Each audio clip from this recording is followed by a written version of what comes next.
Sudah 5 tahun warung bakso berdiri di sudut Jalan Pandanaran, Semarang. Warung sederhana yang menyajikan masakan rumahan khas Jawa ini selalu ramai dikunjungi pembeli, terutama saat jam makan siang. Tidak ada yang istimewa dari tampilan luarnya, hanya bangunan sederhana bercat putih kusam dengan spanduk lusuh bertuliskan Warung Baksum, masakan rumahan yang terpasang di depan. Meskipun sederhana, warung itu selalu penuh sesak pembeli. Para pekerja kantoran, mahasiswa, bahkan sopir angkot, seringkali rela antre demi sepiring nasi pecel yang terkenal enak dan murah. Namun, jika diamati lebih dekat, ada satu hal yang membuat suasana warung terasa tidak biasa. Sebuah kursi tua yang selalu kosong, di sudut ruangan, dekat jendela yang menghadap ke pemakaman tua di seberang jalan. Kursi itu tampak lebih tua dari warung itu sendiri. Terbuat dari kayu jati yang warnanya menghitam dimakan usia, dengan ukiran-ukiran rumit yang seperti bercerita tentang sesuatu yang tak ingin dipahami manusia. Di atas permukaannya, terdapat lapisan debu tipis, seolah kursi itu menolak disentuh, bahkan oleh tangan waktu. Baksum, sang pemilik warung, selalu melarang siapapun duduk di kursi itu. "Maaf mas, Mbak, kursi itu sudah ada yang pesan," begitu selalu jawabnya setiap ada pelanggan yang hendak menempati kursi tersebut. Sore itu, seperti biasa warung mulai ramai. Seorang pria muda bernama Dimas baru pertama kali mampir ke warung tersebut. Ia datang bersama rekan kerjanya, Rini, yang sudah menjadi pelanggan tetap di warung ini. "Dim, kamu duduk di sebelahku saja ya. Kursi yang di pojok itu jangan ditempati," kata Rini sambil menunjuk kursi tua yang kosong itu. "Lah kenapa?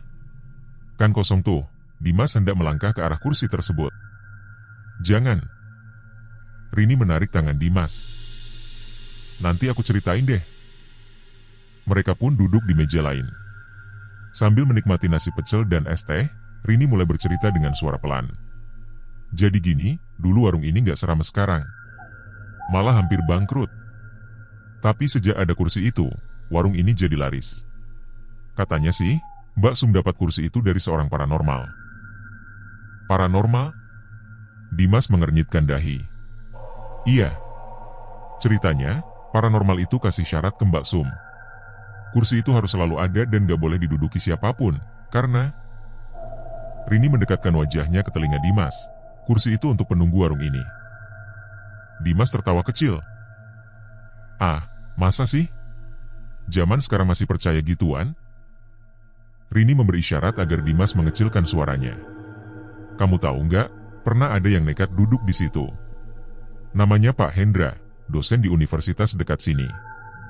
Dia nggak percaya sama larangan Baksum. Terus, malamnya dia kejang-kejang. Katanya, ada yang mencekik lehernya sampai mati. Di lehernya ada bekas cakaran. Sejak itu, nggak ada yang berani duduk di kursi itu lagi." Sebelum video cerita horor ini berlanjut, ada baiknya para penonton untuk memberikan subscribe, like, dan menyebarkan video ini, sehingga memotivasi kami untuk membuat cerita video yang lebih menyeramkan, menakutkan, menarik, dan memberikan pesan-pesan positif dalam berkehidupan.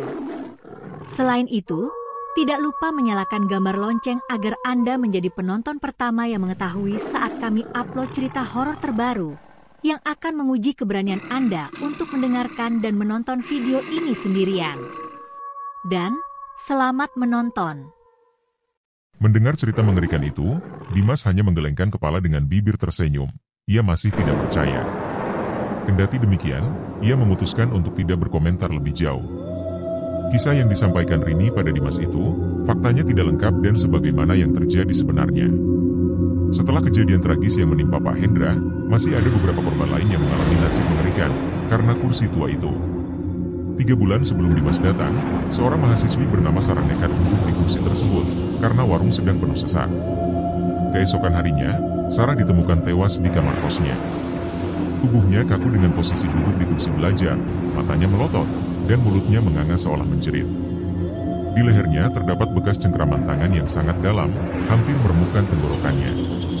Yang paling mengerikan, seluruh rambutnya berubah putih, dan di dinding kamarnya tertulis kata-kata dengan darah, "Kursi itu milikku." 1 bulan kemudian, sepasang kekasih, yaitu Andi dan Maya, juga menjadi korban. Mereka bercanda-canda di warung, Maya iseng duduk di kursi terlarang itu sambil tertawa-tawa. Malam harinya, Andi yang sedang video call dengan Maya tiba-tiba melihat sosok perempuan berkebaya putih berjarik batik kaum muncul di belakang kekasihnya. Sebelum Andi sempat berteriak memperingatkan, sambungan terputus. Maya ditemukan tewas dengan kondisi mengenaskan. Tubuhnya terduduk kaku di kursi rias, dengan bekas cakaran dalam di seluruh tubuh. Yang paling mengerikan, wajahnya seolah dicuri. Seluruh kulit wajahnya terkelupas bersih, menyisakan tengkorak dengan mata yang masih melotot. Di cermin riasnya, tertulis dengan darah, "Di wajahku lebih cantik." Andi yang menyaksikan kematian Maya melalui video call mengalami trauma berat. Ia terus-menerus menjerit tentang sosok perempuan berkebaya putih berjarit gaung yang tersenyum dengan wajah Maya. Seminggu kemudian, Andi ditemukan gantung diri di kamarnya. Namun anehnya, sebelum mati, ia sempat menggambar sosok mengerikan di seluruh dinding kamarnya.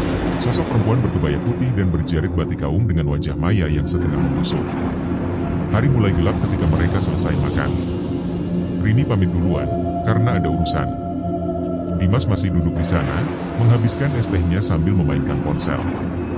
Warung mulai sepi, hanya tersisa beberapa pelanggan. Tiba-tiba, ia merasakan hawa dingin yang aneh.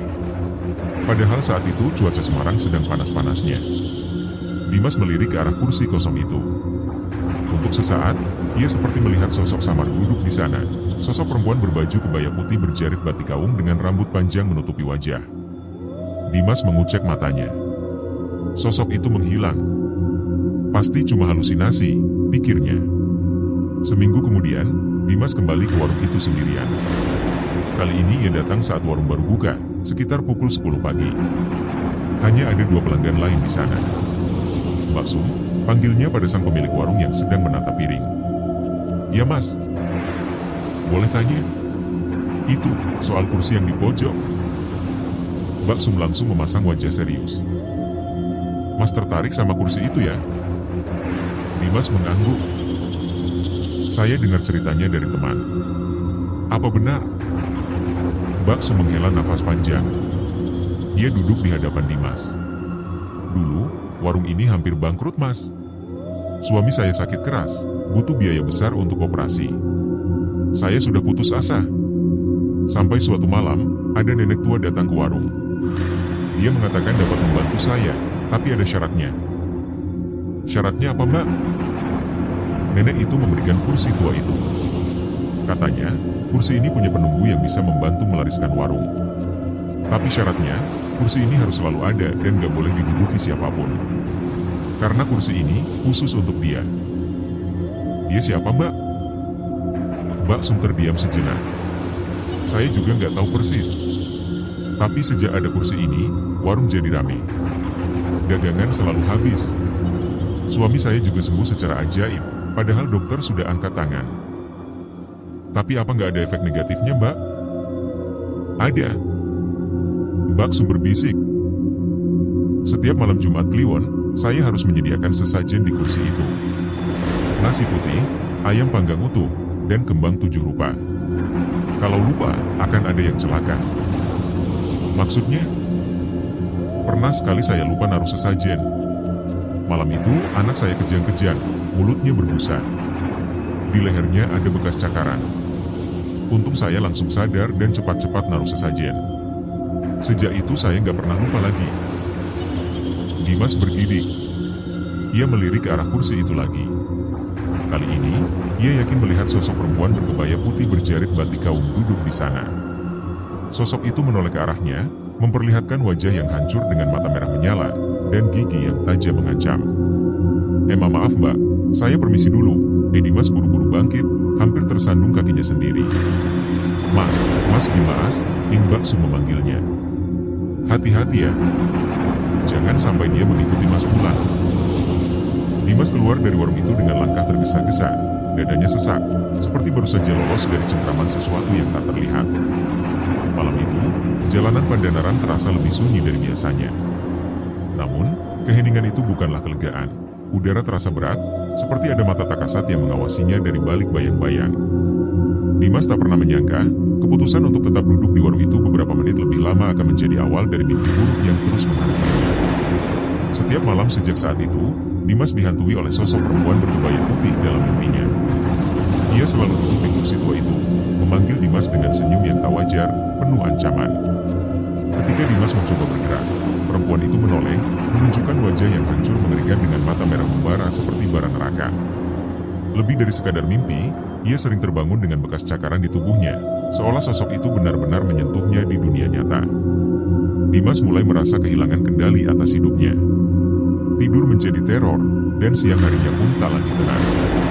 Suara langkah halus terdengar di apartemennya saat ia sendirian, kadang disertai tawa lirih yang menggema di sudut-sudut ruangan. Kursi tua yang ada di warung itu seolah mengikuti kemanapun ia pergi, muncul dalam penglihatannya seperti bayangan yang tak bisa diusir. Malam itu, saat rasa penasaran mengalahkan ketakutannya, Dimas memutuskan untuk kembali ke warung Baksum. Pintu warung telah tertutup rapat, tapi lampu dalam masih menyala. Ia mengintip dari jendela yang sedikit terbuka. Di dalam, Mbak Sum terlihat khusyuk meletakkan sesajen di atas kursi tua itu.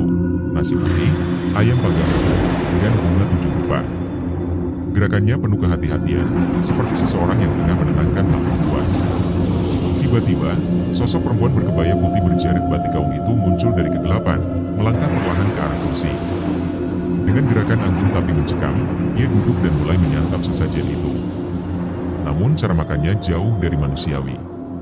Ayam panggang dicabik dengan tangannya yang berkuku panjang seperti cakar, lalu dimasukkan ke mulut yang tiba-tiba melebar, memamerkan gigi-giginya yang tajam mengancam. Dimas terpaku, tubuhnya kaku, tapi pandangannya tak bisa lepas dari pemandangan mengerikan itu. Ketika Dimas kembali mengintip dari jendela warung, ia tidak hanya melihat sosok perempuan berkebaya putih berjarit kaum. Di sekeliling sosok itu, ia melihat arwah para korban lainnya, yaitu Pak Hendra, Sarah, Maya, dan Andi. Mereka duduk melingkar dengan tubuhnya yang rusak. Sarah dengan leher remuk, Maya dengan wajah terkelupas, dan Andi dengan leher tergantung. Mereka semua menatap ke arah Dimas dengan mata kosong, seolah memperingatkan bahwa ia akan segera bergabung dengan mereka. Sadar ia telah melihat sesuatu yang seharusnya tak disaksikan, Dimas berlari secepat mungkin meninggalkan tempat itu. Namun dalam kepanikannya, ia menyadari sesuatu. Sosok perempuan berkebaya putih dan jarit batik gaun itu telah menoleh ke arahnya sebelum ia melarikan diri. Matanya merah menyala, seperti menembus kegelapan malam dan menancap langsung ke jiwanya. Sejak itu, teror yang menghantui Dimas semakin menjadi-jadi. Kursi tua itu kini tak hanya ada di mimpinya. Ia mulai melihatnya di setiap sudut rumahnya, di ruang tamu, di kamar tidur, bahkan di kamar mandi. Dan, di kursi itu, sosok perempuan berkebaya putih berjarit kaum itu selalu duduk, menatapnya dengan senyum menyeramkan yang seakan berkata, bahwa waktunya semakin dekat. Bau bunga layu dan amis darah memenuhi udara setiap kali kursi itu muncul, membuat Dimas semakin tak bisa membedakan antara kenyataan dan halusinasi. Dimas mencoba meminta bantuan, tapi tidak ada yang percaya. Ia mendatangi paranormal, bahkan mencoba menjelaskan kepada teman-temannya. Namun, tak satupun usaha itu berhasil. Malah, semakin ia berbicara tentang sosok itu, semakin sering kursi tersebut muncul, dan semakin intens teror yang dialaminya. Hingga akhirnya, rasa takut yang tak berkesudahan mulai merenggut kewarasannya. 3 bulan setelah malam itu, Dimas ditemukan tewas di apartemennya. Tubuhnya penuh bekas cakaran, seperti telah berjuang keras melawan sesuatu yang tak kasat mata. Kondisi mayat Dimas saat ditemukan, lebih mengerikan dari korban-korban sebelumnya.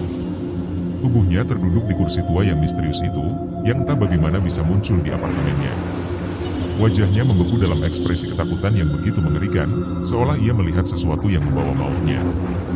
Seluruh tulang di tubuhnya remuk, seolah dihancurkan oleh cengkeraman yang sangat kuat. Matanya hilang, hanya menyisakan lubang hitam menganga. Dan, yang paling menakutkan, di dadanya yang terbuka, terukir kata-kata, kursi ini memilih korbannya sendiri. Beberapa bulan setelah kematian Dimas, Rini memberanikan diri untuk kembali ke warung Baksum. Ia masih merasa bersalah, karena telah menceritakan rahasia kursi itu pada Dimas. "Mbak," panggilnya pada Mbak Sum yang sedang melayani pelanggan. "Saya mau minta maaf." Mbak Sum tersenyum pahit. "Sudahlah Mbak Rini. Bukan salah sampean. Memang sudah takdirnya Mas Dimas. Tapi Mbak, kenapa harus seperti ini? Apa nggak bisa kursi itu dimusnahkan saja?" Mbak Sum menggeleng pelan. "Gak bisa Mbak. Sudah ada perjanjiannya. Kalau kursi ini sampai hilang, bukan cuma saya yang celaka. Semua yang pernah makan di warung ini akan kena imbasnya." Rini terdiam. Ia melirik ke arah kursi kosong itu. Untuk sesaat, ia melihat sosok Dimas duduk di sana, tersenyum padanya dengan wajah pucat pasi. Di belakang Dimas, berdiri sosok perempuan berkebaya putih berjarit batik gaung yang tersenyum mengerikan. Rini cepat-cepat mengalihkan pandangannya. Namun bayangan itu terus menghantuinya. Dan setiap kali ia melewati warung Mbak Sum, ia selalu melihat kursi itu, kursi terakhir yang menjadi saksi bisu perjanjian antara manusia dan makhluk dari dunia lain. Sejak kematian Dimas, semakin banyak kejadian aneh di warung Mbak Sum. Beberapa pelanggan mengaku melihat sosok-sosok korban kursi tua itu berkeliaran di sekitar warung saat malam. Sarah dengan leher remuknya, Maya dengan wajah tengkoraknya, Andi dengan tubuh tergantungnya, dan Dimas dengan mata kosongnya. Mereka semua seperti pengawal setia sang penunggu kursi, sosok perempuan berkebaya putih berjarit gaung yang katanya semakin kuat dengan setiap korban yang diambilnya. Warung bakso masih berdiri sampai sekarang. Masih selalu ramai, dan masih selalu menyisakan satu kursi kosong di sudut ruangan. Jika kamu berkunjung ke sana, jangan sekali-kali mencoba duduk di kursi itu. Karena kursi itu bukan untuk manusia biasa. Kursi itu adalah kursi terakhir, kursi yang menjadi penghubung antara dunia manusia dengan dunia lain yang lebih gelap. Konon, setiap malam Jumat Kliwon, orang-orang yang lewat di depan warung akan mendengar suara tawa mengerikan dari dalam. Dan, jika mereka memberanikan diri mengintip dari jendela, mereka akan melihat sosok-sosok mengerikan sedang berpesta di dalam warung, dengan sang penunggu duduk di kursi tuanya, mengawasi semuanya dengan mata merah menyala. Warung Mbak Sum tetap ramai sampai sekarang. Bahkan semakin ramai. Tapi tak ada yang tahu berapa banyak jiwa yang telah menjadi tumbal demi kelancaran usaha itu. Dan, kursi terakhir itu masih tetap di sana, menunggu korban berikutnya yang cukup berani, atau cukup bodoh, untuk mengganggu penghuninya. Jadi, jika suatu hari kamu mampir ke warung bakso di sudut Jalan Pandanaran, Semarang, dan melihat kursi kosong di sudut ruangan, ingatlah cerita ini. Karena kursi itu mungkin kosong di mata manusia, tapi tidak pernah benar-benar kosong. Dan, jika kamu mendengar bisikan halus memanggilmu, untuk duduk di sana jangan pernah, sekalipun, menuruti panggilan itu. Karena kursi terakhir itu bukan untukmu. Namun, hanya untuk sosok perempuan berkebaya putih berjarit batik gaung. Tamat.